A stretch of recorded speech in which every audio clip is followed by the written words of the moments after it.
Good afternoon, everyone. Welcome to the December meeting of the Capital Program Oversight Committee. Do we have any public speakers, Mr. Stewart? Yes, we have 3 public speakers. The first one is Jason Pinheiro, then we have Omar Vera and Mary Bowden. First up is Jason Pinheiro. Thank you. Good afternoon.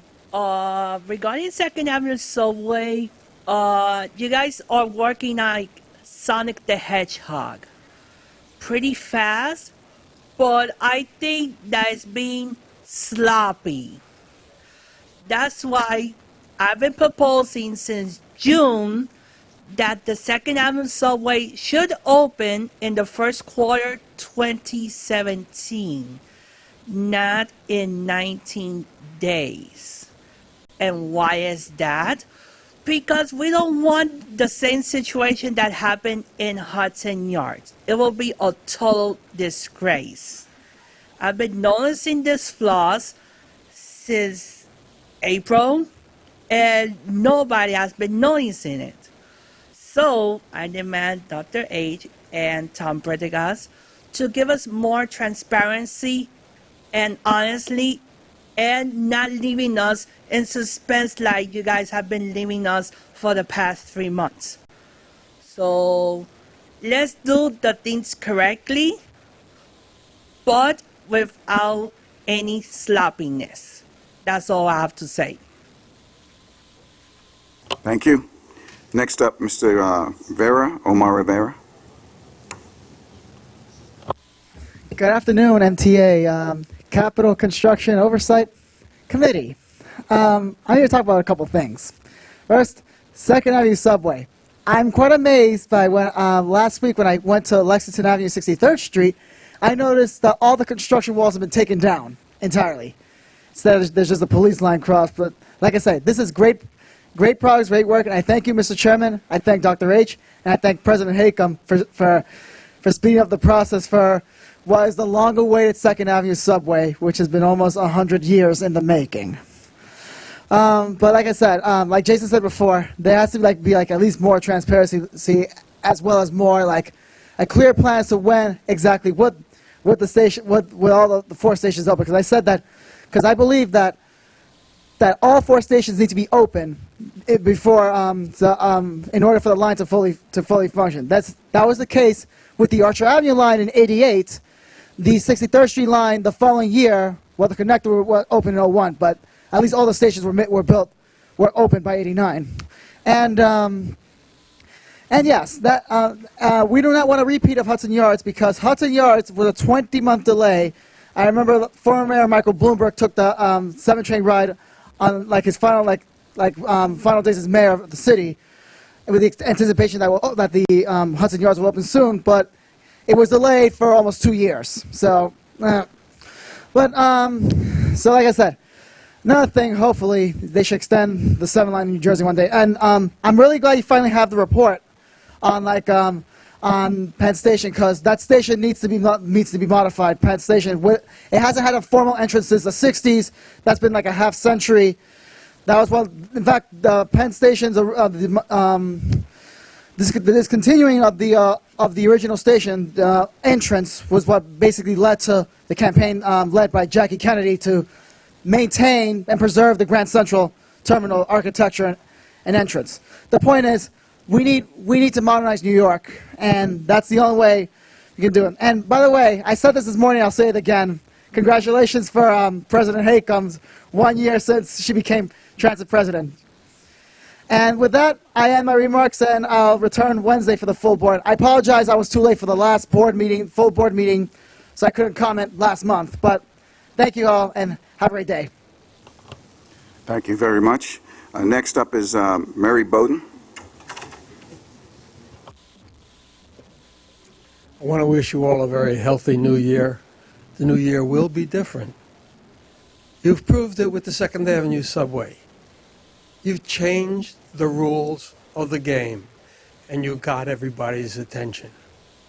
What happened last year, last month, no longer relevant. You've shown that the new rule of the game is Second Avenue opens before the end of the year, complete, correctly, and it's going to be done. That sets the standard for everybody else. whether it's buying subway cars, the bridges and tunnels, which is doing an excellent job, by the way, the subway to Secaucus and the bus terminal is impacted by this as well. I was at the Port Authority meeting on Thursday, and the bus terminal was the chief subject of conversation. What you've shown is all those rules, well, it can't be done, it can't be, we can't get it done. With determination and leadership, and that's what was shown here, was leadership. It can be done. You can put a railroad, the 7th Avenue line to Secaucus in a reasonable length of time. All of those buses do not have to come through a tunnel to New York City. New Jersey was not aware of it. I started speaking about it. I'll speak about it on Friday. I'll speak about it on Wednesday at New Jersey Transit. You've changed the rules of the game to say it can be done on time, and it can be done under budget or within budget. So thank you for the leadership you have shown.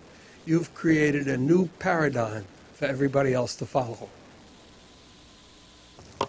Thank you, Mr. Bowden. That concludes our list of speakers. Thank you, Mr. Stewart. The minutes have been circulated. May I have a motion to approve? Second, any comments or revisions to the minutes? All in favor? Aye.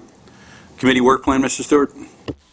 There is a change to the work plan. East Side Access will not be presented today. However, there will be a briefing that provided by MTA Capital Construction on Penn Station Access. East Side Access is undergoing a budget review and will be briefed in the early part of 2017. Thank you, Mr. Stewart. Project team, Anil Parikh, Michael Rondiciano, 2nd Avenue Subway. It's not the way the agenda was laid out, but if we can start with Cortland. Yeah. Go ahead.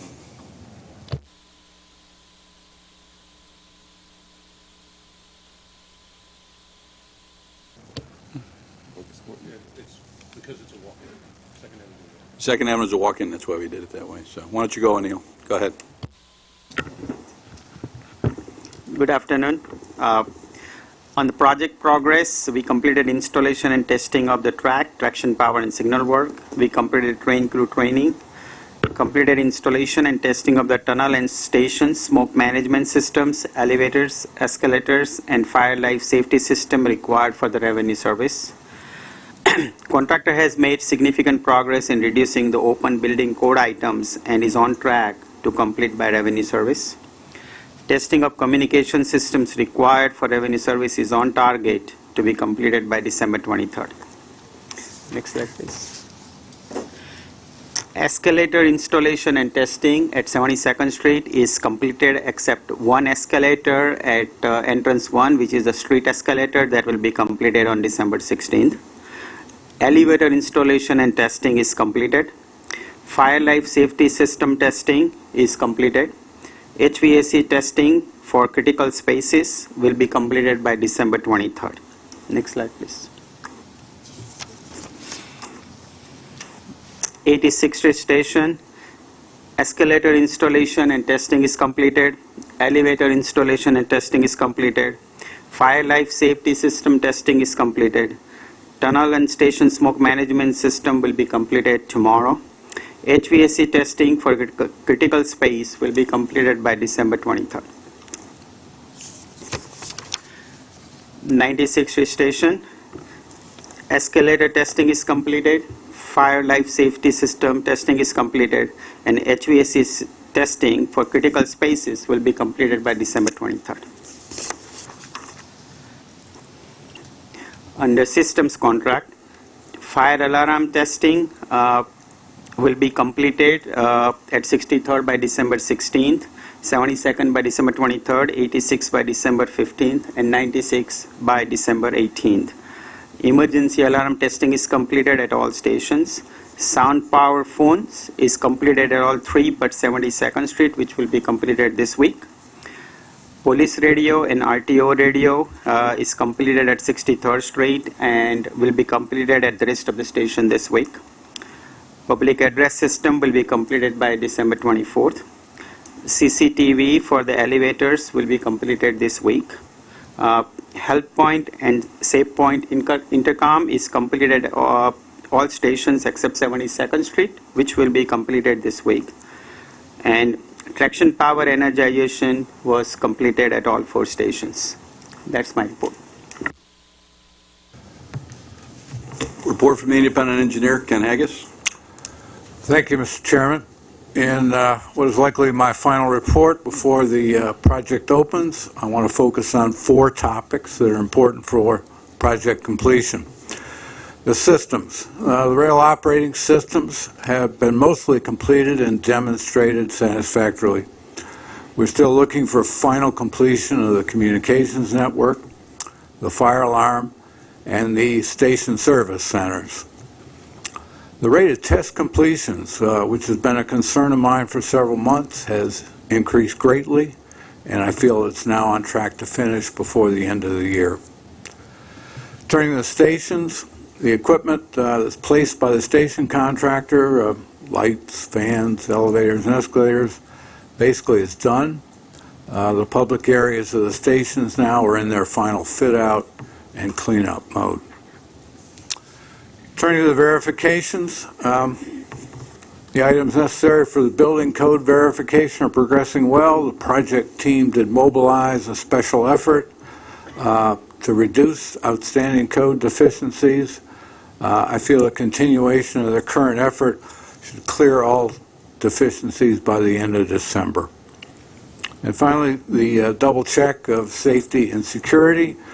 The project team has brought a new focus to the completion of test reports and other documentation necessary for that double check, and I feel that that's proceeding consistent with the requirements for revenue service. That's my report. Do you have any questions from any of the board members?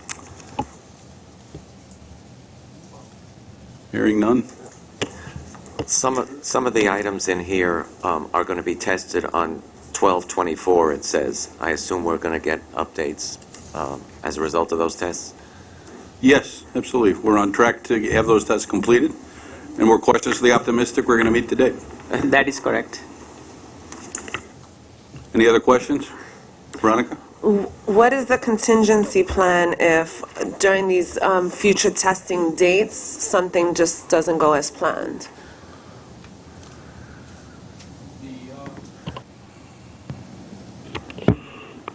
The thing that we are considering completing just before Christmas is the PA system that is actually the remote connection of the PA system that will be all tested in one shot.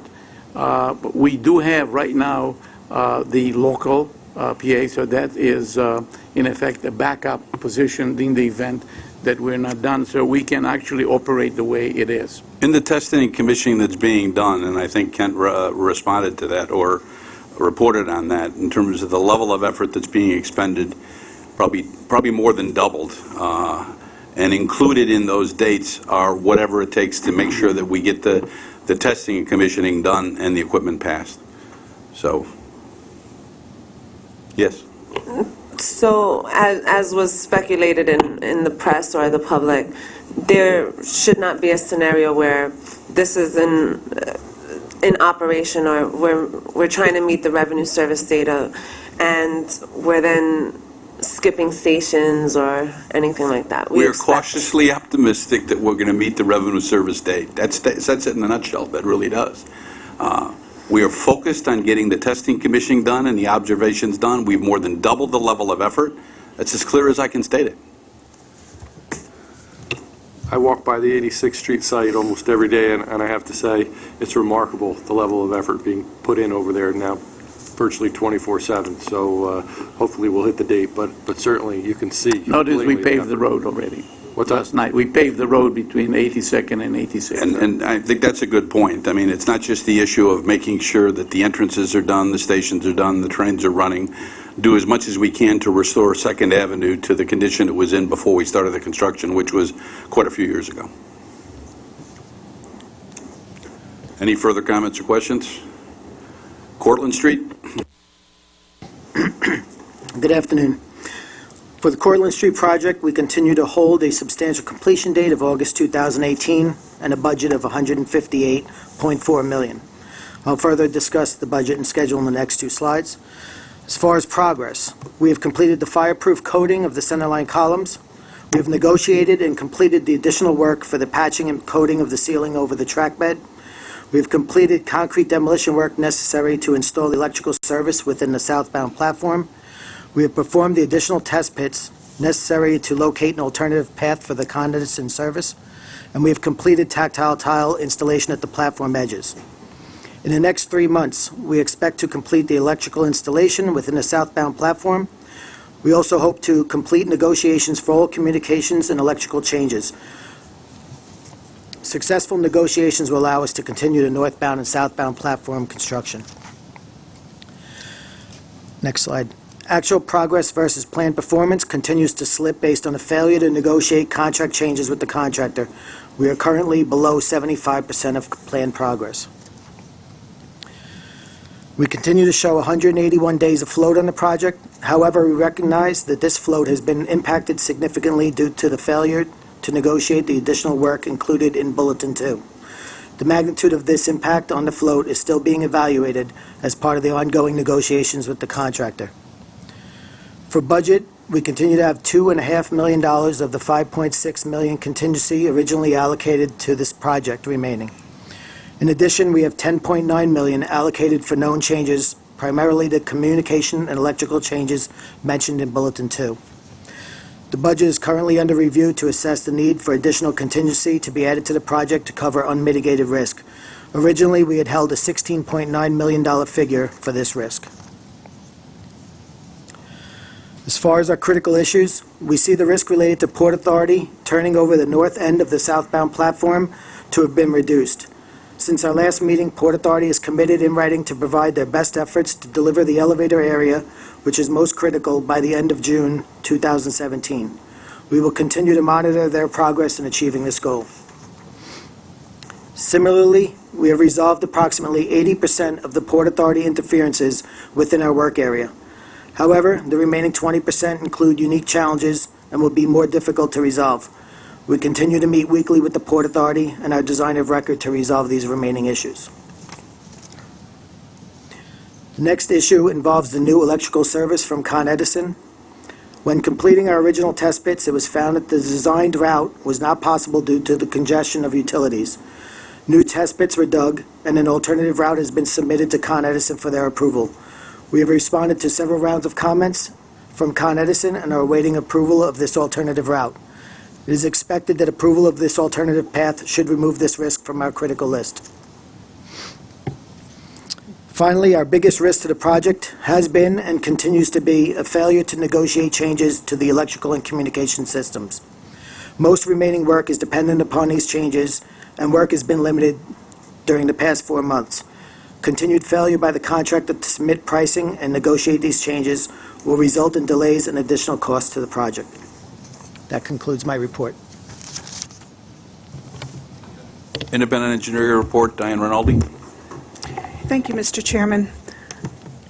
The IEC notes the following regarding the project schedule. Bulletin 2 changes to communication and electrical systems will impact the reported schedule contingency. Delays in negotiating these changes may also impact the project completion date.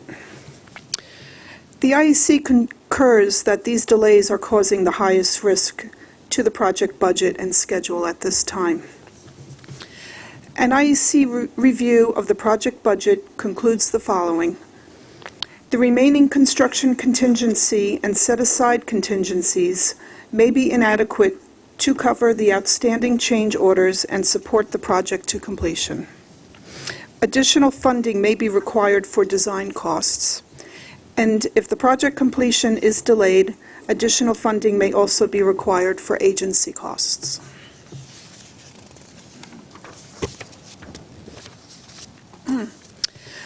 IEC observations. The contractor's work to date has not met the rate of productivity required to achieve an August 2018 project completion date. The IEC concurs that work progress has been limited due to the contractor's failure to respond to agency-issued RFPs for critical communication and electrical work. The potential impacts associated with this issue have increased.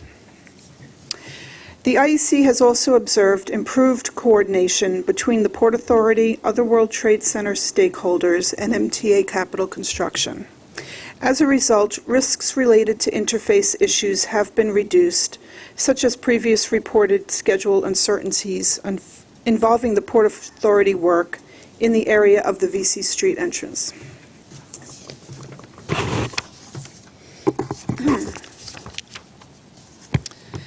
And finally, the IEC concurs with MTACC that sufficient time remains to complete the work required to open the Cortlandt Street Station by the completion date of August 2018. However, based on past performance of this contract, and because all of the contractor's schedule updates have been rejected to date, the IEC believes that this completion date can only be achieved if the following items occur. First, MTACC and the contractor must agree upon a recovery plan and a recovery schedule. Second, all outstanding changes to the project scope must be approved and integrated into the contract and the recovery schedule. And lastly, the contractor must commit to the increased resources and productivity which will be required to achieve a recovery plan. And that concludes the IEC response. Any comments or questions of either the project staff or the IEC on this project? Hearing none, we'll move on to the presentation on Penn Station access for Metro North. Good afternoon. This afternoon I will give you a brief overview of the Penn Station Access project. Penn Station Access will open up a new Metro North link directly into Penn Station. Currently, Metro North travels into Grand Central via the Hudson, Harlem, and New Haven lines. The new Penn Access route will travel for 15 miles along the active Amtrak Hellgate line, terminating at Penn Station. The project will improve network resiliency and enhance regional connectivity and mobility. Next. As part of the Penn Access project, there will be 4 new stations in the Bronx: Co-op City, Morris Park, Parkchester Van Nest, and Hunts Point. Next. To facilitate these 4 new stations and to concurrently allow Amtrak through travel, there will be 3 miles of new track work as well as interlockings where needed. The project will include bridge upgrades. Next. The project will include bridge upgrades at Eastchester Road, Bronxdale Road, and Bronx River. In addition, there will be strategic improvements to the power distribution systems and new substations as needed. All of this work will be performed along the active Amtrak right-of-way. Next. The 4 stations include the following. Co-op City. Co-op City serves a major residential community, many of whom rely on roadway transportation to travel to and from the area. Over 50,000 people live within a half-mile radius of the new station. Next. Morris Park is a major hospital district representing one of the largest concentrations of medical facilities in the U.S. with over 13,000 employees. The area also has a well-established residential community. Next. Parkchester Van Nest is home to distinctive residential communities within walking distance of the station. And Hunts Point. Hunts Point is a vibrant residential and commercial community. The new station will provide a critical link to subway network and open access to city and suburban destinations.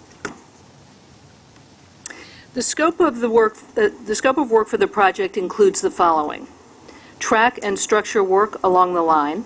This work includes new track at the stations, bridge upgrades, and numerous interlockings. The signals and communication systems will be upgraded.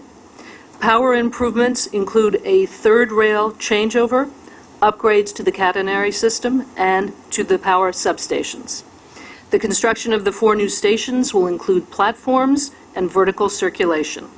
And upon reaching Penn Station, there will be yard work, employee facilities, and passenger amenities.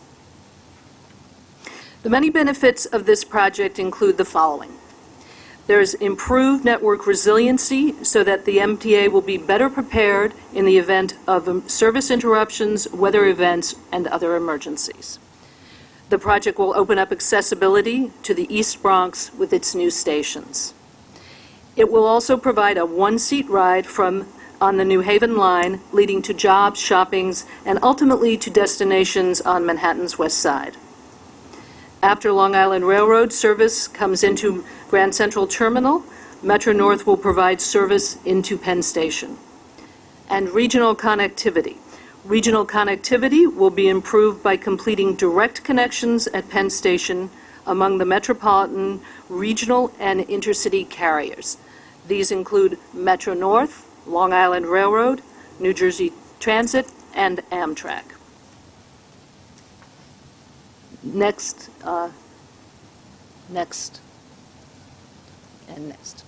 Thank you. The new stations will provide substantial time savings. As shown on this chart, travel time will be reduced considerably in directions both into Penn Station and up to Connecticut.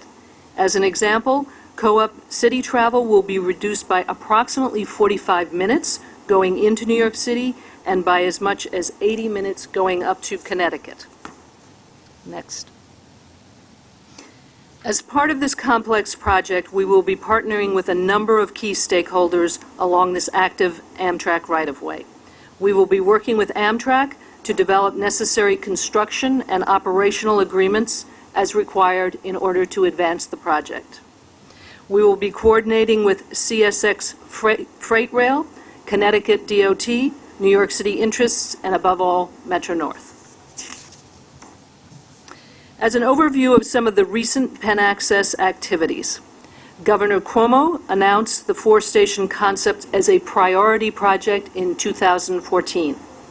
In 2015, we have been working on planning agreements with Amtrak, preliminary environmental analysis, and operations studies. This year, $695 million was approved in the MTA capital plan toward the project. We have been working on the conceptual engineering and have recently completed the site survey. We are evaluating track alignments, platform locations, and bridge and power work. Next. Upcoming activities include the following. We are performing operations and power simulations. We're doing the scoping for the general engineering RFP and completing the environmental work. We are now pleased to show you a digital tour of the Penn Access route. This video flyover will show you the breadth and the extent of the Penn Access project. You will travel 15 miles in 3 minutes from Pelham Bay into Penn Station. Along the way, you will see the locations of the 4 new stations, the associated track, the many interlockings, the bridges, both overhead and undergrade, all leading directly into Penn Station, New York City. Thank you.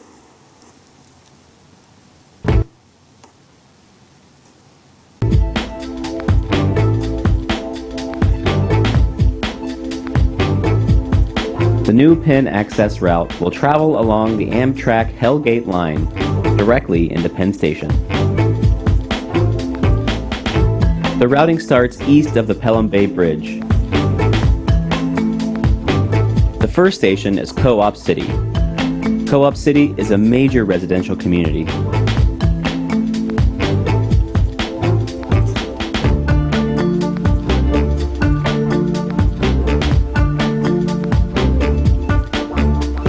The next station is Morris Park. Morris Park is a well-established neighborhood with a major hospital center.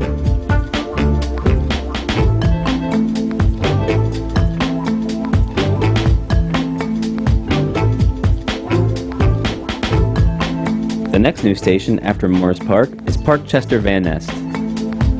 This new station is within walking distance to another distinctive residential community.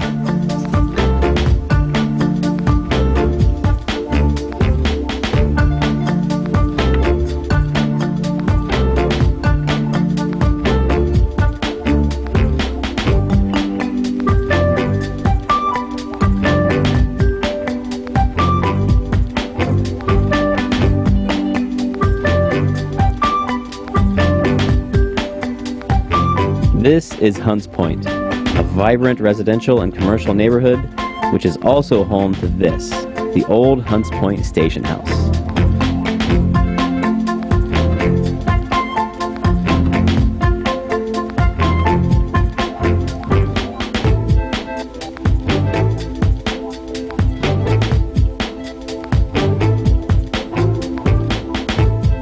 As we leave the Oak Point yard, passing over the proposed oak interlocking, we cross the Bronx Kill Bridge to Randall's Island.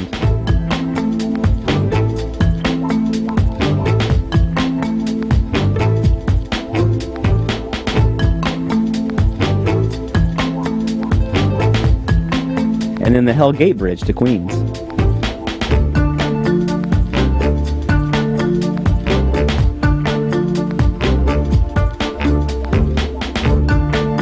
As we bear right, heading into Sunnyside Yard, you'll see the CSX freight line branching off to the left.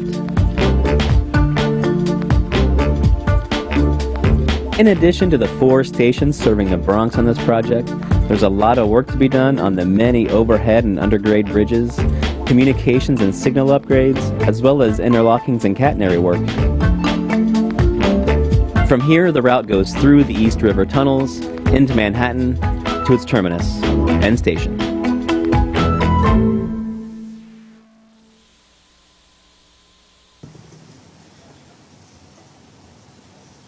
That concludes our presentation. AC report, that's just, is any questions for the board members? Neil? Thank you, Tom. This is an incredibly impressive endeavor. I can't wait to see when it's finished. One question I've never asked in the years we've been doing this, and I don't know why I didn't. What is north of this in terms of, is it going to just run from Co-op City in, or is there going to be northern destinations of this line? Goes all the way to New Haven. You come off the New Haven line, and I think Shell interlocking, and then you come down the right-of-way. So you'd have reverse commute potential up to Connecticut. But you see there's an employment center there, so it's going to be able to attract people, and then it's connecting to the largest real estate development in the world, which is Hudson Yards at Penn Station.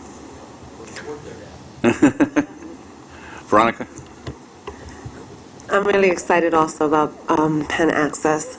Is there a public outreach component to this project, down the road, and what does the skeleton of something like that look like? Will there be open houses for the public, for example? And then will MTA Real Estate be working with other stakeholders, not those identified as agency stakeholders, but other public stakeholders to discuss development opportunity? In terms of dealing with a surrounding community, we'll do something similar that we did on 2nd Avenue, with one difference, that we're going to be looking at a mobile way of moving around, so that can move to various locations. So instead of having one at each location, it'll be more efficient to do that. So we're looking at that right now. And obviously, we'll be working with all of the stakeholders around there. So that's to be expected. I think Mr. Farrar wants to share some. For some reason, I think he has a keen interest in this project. You might have guessed. Actually, a large part of that public process unfolded and took place shortly before Joe Giletti became president of Metro North. Extensive meetings were held in every community, as well as with community-based organizations, local elected officials. So there was a lot of thought into this process, and it wasn't limited to the Bronx. It was also in Connecticut as well. So this has been planned for a long time. You might notice these are the 4 stations that were promised under Second Avenue subway, full length. I happen to think, Mr. Chairman, that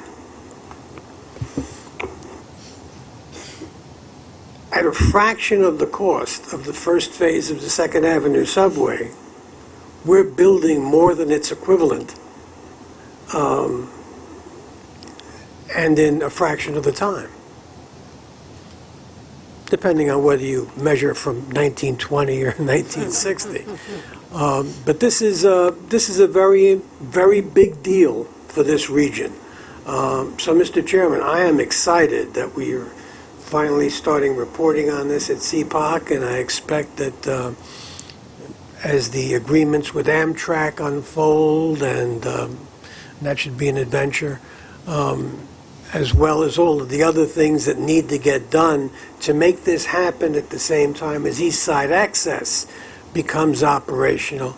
And this is huge for the region, just huge. I think everybody, whether you may use this or not, can see how this will not only take a lot of bus and car trips off the road, but improve people's lives, travel time, as well as employment prospects going forward. So this is something I really do look forward to, and thank you for including it. Andrew?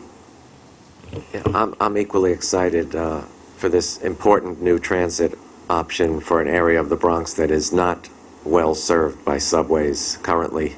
My question is, on the map it's showing new Hellgate Line track for part of this route. Is this something Amtrak is paying for, or we with Amtrak are paying for, or just we are paying for? We are paying for it. How many miles? Is it all 4 tracks, or? Right now, there are 2 tracks for Amtrak. We will have to go to 4 because we can operate in that area, so we are paying for it. I would try not to, at this point, determine the length, because whatever else, I would rather to say the least amount, but I know that there will be negotiations in terms of operation and how it's going to pan out. So we're talking about a number of miles. I think about 3.5 miles or something like that at this point. Okay, and my other question is, I'm sure it's way too early to think about this, but has there been any talk with the state of Connecticut about what kind of service pattern? Will this be Stamford locals only? Will this be some trains to New Haven as well, or? I think that this is the Metro Let North. Michael answer it, because service planning comes from the operating agency. We're currently engaging both the state of Connecticut as well as other stakeholders and conducting an operations analysis to determine what, first of all, what is the capacity of the infrastructure that's already in place on the New Haven line, as well as on this line, what are those requirements? And from that and from the updated travel demand studies that we are doing will determine what the service patterns would be. Those service patterns may include some combination of perhaps some diversions of existing services and some new services starting from places such as potentially New Rochelle or Stamford or even as far as New Haven. And that's really going to be determined in the next few months as we go through these modeling exercises. Earlier conversations talked about the fact that when Long Island Railroad goes into Grand Central, the quote-unquote open up 24 slots. Maybe not all 24, because they may still run some trains in. But if you take a look at, what are you trying to do? You're trying to provide not quite a headway service, but, 1 or 2 trains an hour. So if you were to divide the New Haven line from Connecticut through New York into 4 pieces, you could run 2 trains. You could run a train every half hour on each one of those 4 segments. That's just like a starting point for discussion, because I think Michael is talking about how you do it from an operations planning standpoint. I mean, if this is a good example of a project where you're using an existing railroad right-of-way to be able to get, and I think at one time it had more than 2 tracks. It had a greater number of tracks than this. Yeah, it had 4 tracks. So, going to use an existing railroad right-of-way, deliver on a promise that was made to be delivered through another means years ago, And, the express bus ride from Co-op City is not one of the most, attractive and comfortable. It is kind of a direct ride, but this would be far better than that. And with all the development that is occurring right there in Morris Park and all the developments occurring in Hudson Yards, on a line that is pretty well established with a reverse peak commute, it's kind of like a perfect combination of all those factors. And God forbid we open up slots that we don't fill up at Penn Station. We don't want to do that either. Mitch? Of us who use Penn Station, now that we have our own Shake Shack, we welcome our friends from the north.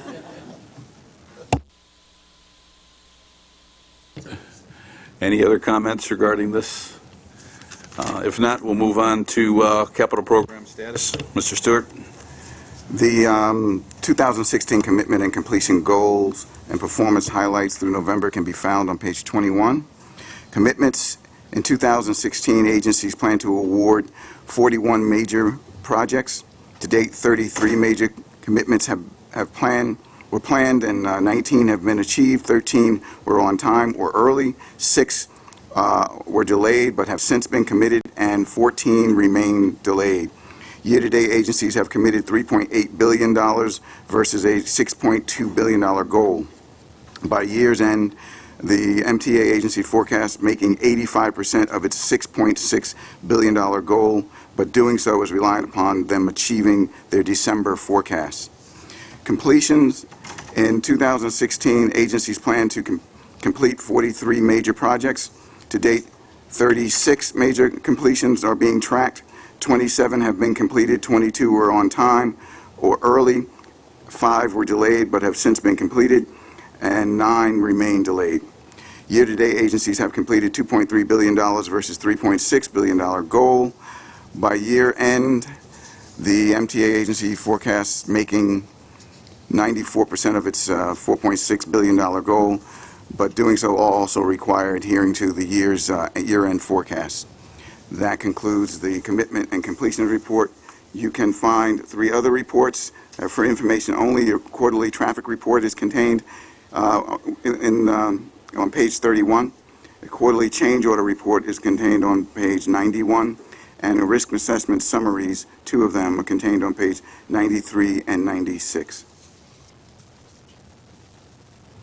Yes, Andrew? You might want to change page 53. Shepherd Avenue is misspelled on the Fulton Street line. Okay. Thank you. We deliberately put something in every report to see if Andrew will catch it. And he does. Andrew. He always does. Anything else? If not, any other comments regarding the agenda or the items that Craig had just talked about? If not, may I have a motion to adjourn? Second? All in favor? Aye. Thank you. See you next year.